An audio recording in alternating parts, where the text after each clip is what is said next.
Hurry up, guys. Get in here. What the hell this guy got us into now? I need some extra eyes on this clinical case.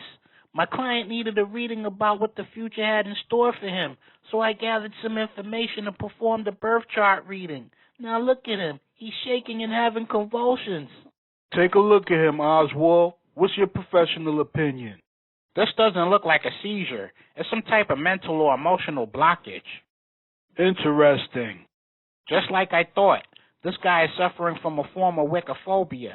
Those predictions you made got him so scared, he lost control of his physical form. What the hell did you tell him? After I showed him his Pluto, which was his death planet, was in the 12th house, which is his house of his last affairs, he didn't take that too well.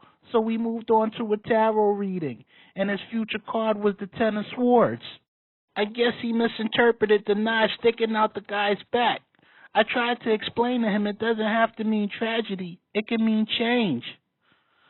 But it could mean tragedy. And that's when he lost it.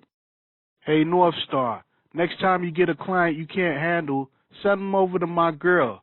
She'll give him a reading with a happy ending. You gotta understand, the mind is fragile. When delivering bad news, it's better to soften them up with a long-legged, smooth-skinned, thunder-thighed vixen to kick him in the cherries. Yeah. For some reason, these perverts like that. Being humiliated by a hot girl is an aphrodisiac. Hey, Oswald, what's up with that Italian restaurant you went to last week? Aw, man, that place was awesome. You got to try their linguine with clam sauce.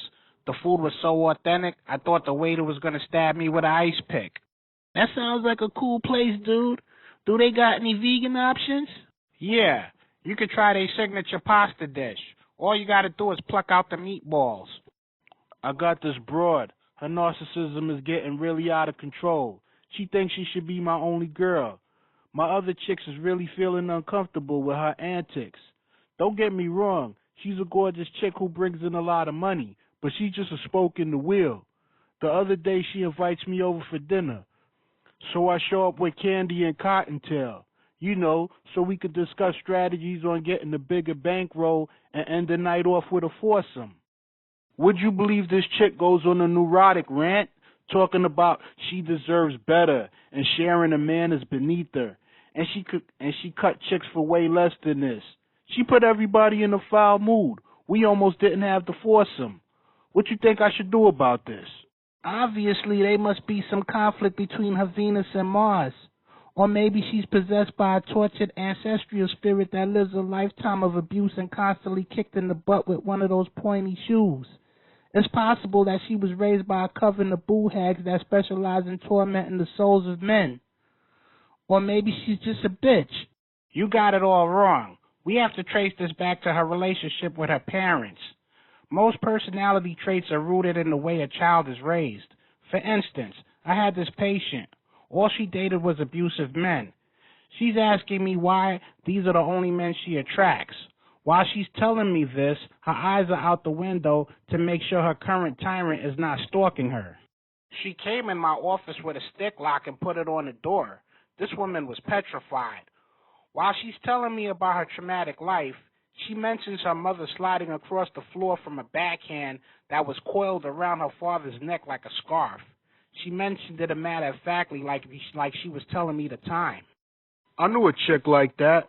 That broad couldn't stay in a relationship unless she was getting her tail kicked. There was this one time when she had a guy that treated her with tender love and care, which made her miserable. It got to the point where she had to start wearing her shoes backwards so she could kick her own ass. That's interesting.